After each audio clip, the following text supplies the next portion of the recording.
Hello everyone, Dusty here. I'm excited to announce that KitchenTableMeta is collaborating with Popo's Kitchen, a new site specializing in Dragon Ball Super singles. They have everything from Set 1 tournament promos to Union Force and even Dash Pack promos. And if that wasn't enough, you can even trade in your old cards for credit. Do you have a playset of Sensu beans you're not using? Turn them into credit and buy that shiny Jiren. Don't forget to tell them Dusty sent you by using the code KitchenTableMeta at the checkout to save 10% on your entire order. What's up, Facebook? And thank you so much for joining me for this week's Top 5 Tuesday. Now, in this segment, I always take a topic and do the top 5 breakdown of that topic. And this week's topic will be the top 5 cards from set 2 that you should be hyped about. Now, these aren't the best cards in the set. These aren't the most powerful cards in the set. These cards may not even see play, essentially, but they are definitely the top 5 cards that you should be excited about, that you should be building with, the first week comes out, because they open up a new type of way to play this game, which is very exciting and can be very powerful. And so without further ado, let's just jump right in and talk about these 5 cards. Coming at you with number 5. Alright guys, at number 5 we have God of the Gods Great Priest. Now this is a 7-cost, 2 blue, 20,000 attacker with double strike, and he has a very powerful auto ability that we're going to talk about. And that is, when you play this card, if your leader card is God, so that's Beerus, that's Vados, that is Goku Black, and Zamusa, all those guys are gods. Choose any number of other god in your battle area and add them to your energy area in rest mode. And so this is extremely powerful effect. It's really going to change the game. It's an extremely powerful ramp ability, which ramp is already pretty strong in our current set. That's not quite tier 1, but it definitely is like, right at tier 2, I would say. And I think this card is going to push it over the top. Now, what this card, in my mind, essentially allows you to do is really run the Beerus deck and really get up to that 12 energy extremely quick, so you can play out Whis and start closing out the game. And it also allows you to get to 16 energy very quickly as well, which allows you just to win the game with his ability. And this opens up this new archetype, which is like God Ramp, is what I'm going to call it. And it also works with other gods. Like I said, it works with Vados, but I think Beerus is going to be the deck that's really going to benefit from this, and it's very exciting to me because it adds this new way to play. You can essentially build a control deck that just wants to ramp up and play out these really powerful, Whis and, just win with Beerus' ability. Now, the reason why this isn't higher on the list is because, Cold Bloodlust is a card, and this card really, Cold Bloodlust in general, affects every card, so it doesn't necessarily just make this card bad, but definitely it's going to be a prime target for them to hit with this. And so I think once this deck becomes known and once it becomes powerful, I think you're going to see the Ginyu decks just hold their Cold Bloodlust for this Priest card, and it's going to be really hard to accelerate that point. But something also to remember about this card is that it hits Whis as well, the 4-drop Whis, and so you can have really powerful turns where you go like turn 2 Objection, turn 3 Whis, which puts you up to 5, and then on 6, you can accelerate, you can play, one of the other god cards. There's tons of new gods, like 1-drop gods. And then on turn 7, play this out. And then you go up to like, you go up to like 8 or 9 energy, by turn like 5. And that's extremely powerful. It can really accelerate your game. So again, guys, if you're excited about Beerus, if you like playing Beerus currently, if if a ramp style gameplay really kind of intrigues you, then this is the card for you to be excited about in set 2. Let's take a look at number 4. Alright guys, at number 4 we have Cell's Birth. Now Cell's Birth is a 1-cost extra card that takes 1 green to play, and it's a field card. And if you guys aren't familiar with field cards, what they do, and I'll read it word for what it says and I'll kind of explain it. It says, place and activate this card in the battle area. It remains in the battle area until you activate another field. When you do, place this card in the drop area. And so essentially how this works is when you play this card out, it goes into your battle area. But it is an extra card, so it's not a battle card, so it can't be KO'd or it can't be attacked by your opponent's battle cards or anything like that. So essentially right now, there's nothing in the game other than Broly's Ring. I'm sorry, not Broly's Ring, I apologize. Broly's Awakened side that can kill field cards or can get rid of them. But however, if you play another field card out, then you do have to get rid of 1 field card. You can only have 1 out at a time. And then it has a permanent effect that says if your leader card is Cell, reduce the energy cost of all Cell in your hand by 2. And it says auto, when you play Cell, place this card in the drop area. And so now this is an extremely powerful effect. Essentially, this card nets you 1 energy. You pay 1 energy to play it out, and then you get 2 energy worth of cell, I guess. So like when you play a cell card, it reduces the cost by 2. So you're essentially netting 1 energy. Now the reason why this is only number 4 is because it only works with cell, and so, which isn't a bad thing. In my opinion, cell is going to be one of the most influential leaders we've seen in set 2. But, it is something that limits the card. And you can only have 1 out in play, so it makes it kind of awkward if you have like, if you run 4 in your deck and you draw 2 of them, it's like kind of weird. So that's all those reasons is why it's only number 4. But let's talk about why it's really powerful. And, already people are talking about this kind of, I call it magical Christmas land scenario, which is where you essentially, can get out the 7-drop cell on turn 3. And while I think that is powerful if you do it, I think it's very strong. It's not as powerful as people are thinking that it is, and it's also extremely difficult to get to happen. And so I think people are kind of evaluating this card just based on that. And so they're like, if you want to do this crazy 7-drop on turn 3, then this card's awesome. But if you don't, then this card's really bad. And I'm here to tell you guys that's absolutely not true. This card is actually going to see most of its play and going to be more powerful when you play it just normally, where your turn 1 play instead of playing Boo is just this card. And then with this card out, now you can play like the promo cell, on turn 3, or play your 7-drop cell on turn 5. And that's really going to change the flow of the game. It's going to make it really hard for your opponents to play around it. And it's also going to give you a lot more options. It's going to make a lot of these cell cards extremely powerful because they literally come out 2 turns earlier than what they normally would. And so when you evaluate this card, please do not, evaluate this card based on the magical Christmas land scenario. Instead, just do it by, it's literally just so powerful, reducing the cost of a cell by 2. And that's where I think it's going to see most of its play. And that's why you should be extremely excited for this card. Moving on to number 3. All right, at number 3, we have Martial Expert TIEN SHINHAN. Now, this is an extremely popular card. This is something I'm sure you guys have heard people talking about, and really for good reason. I mean, it's a very powerful effect that TIEN has. But let's go over the card real quick. I kind of got ahead of myself. This is a 3-cost, 2 green, 10,000 attacker with auto at the end of the battle after you combo with this card from your hand. If your leader is green, play this card. Active main, choose 1 card in your life and place it in the drop area. Choose 1 card in your life and add it to your hand. Then choose up to 1 opponent battle card and KO that card. And so really quick, I'll kind of go over this card. So essentially what this card does is, actually one thing to talk about real quick is that he does cost 2 to combo for 10,000, which is the first and only card we've seen cost that much to combo.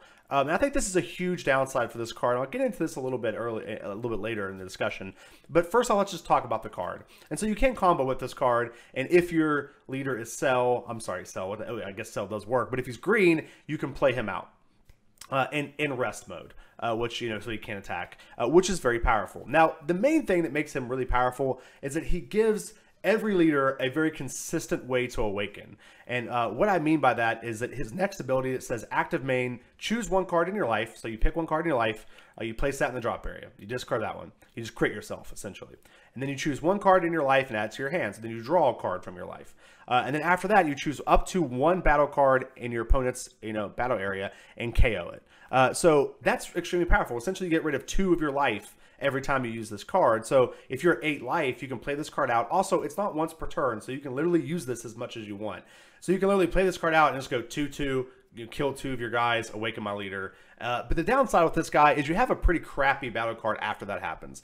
He's 10,000, which can't really pressure awaken leaders. He costs 2 to combo, so he's kind of bad after that as well. And so that's the downside with this card. And that's why he's number 3 and not higher. If he had a potential to do other things, or essentially do something or put pressure on your opponent after, maybe if he had a clause that said like, if your leader is awakened, he gets plus 5,000 power or something, then he'd be a real powerhouse. Then he'd be something that's really strong. But again, why he's on this list is because he opens up a new archetype. He makes it so that your leaders can awaken quicker. So like anytime you see your opponent playing green, you have to be expecting this card, and you have to realize that your opponent can literally just play TIEN out and awaken. And that's going to be super devastating to hand destruction decks, to stall decks, to really just control decks in general. And the fact that he also, KOs cards as well makes him very good for those decks as well, to beat aggro decks, or decks that want to play a lot of battle cards out early.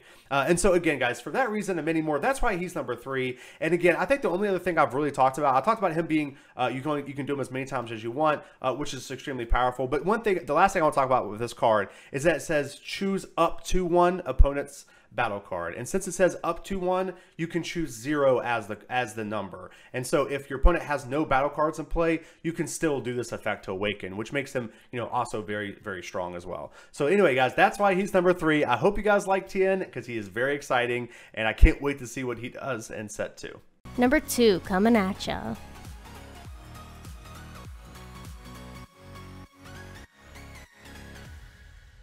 All right, guys, at number 2, we have Miraculous Comeback Ultimate Gohan. Now, this is a 6-cost, 2 red, 25,000 attacker with double strike and 2 very powerful abilities that easily put him on this list. So the first one is his permanent ability that says, if you have only 3 or less cards beside this card in your hand, reduce the energy cost of this card in your hand and battle area by 4.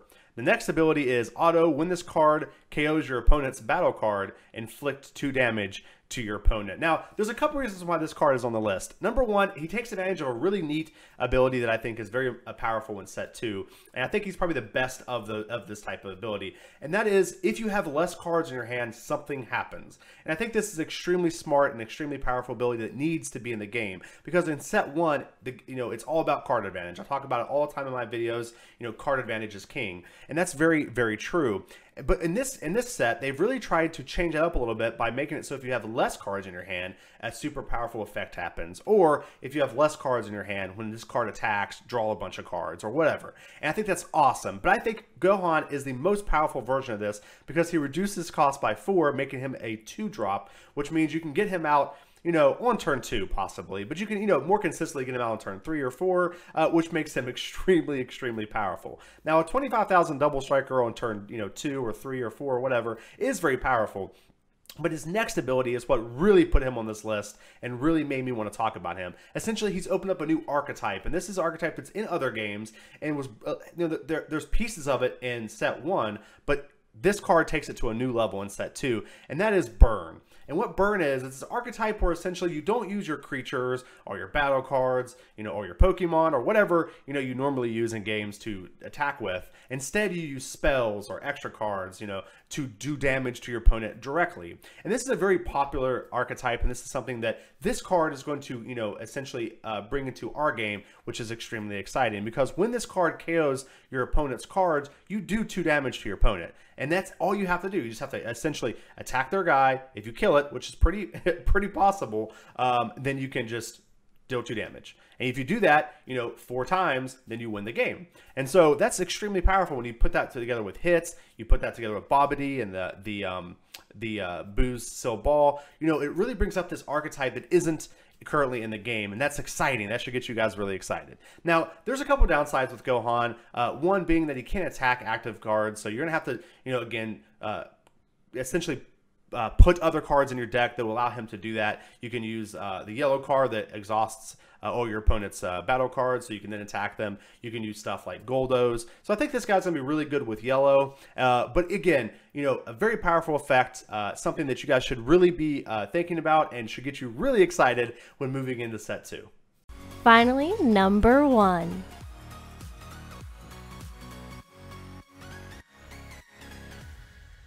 All right, guys, finally at number 1, we have an extremely powerful card, and honestly, one of my favorite cards in set 2, and that is Ghost Attack Super Saiyan 3 GOTENKS. Now, this is a 5-cost, 3 red, 20,000 attacker with Evolve, 2 red and 2 on a GOTENKS.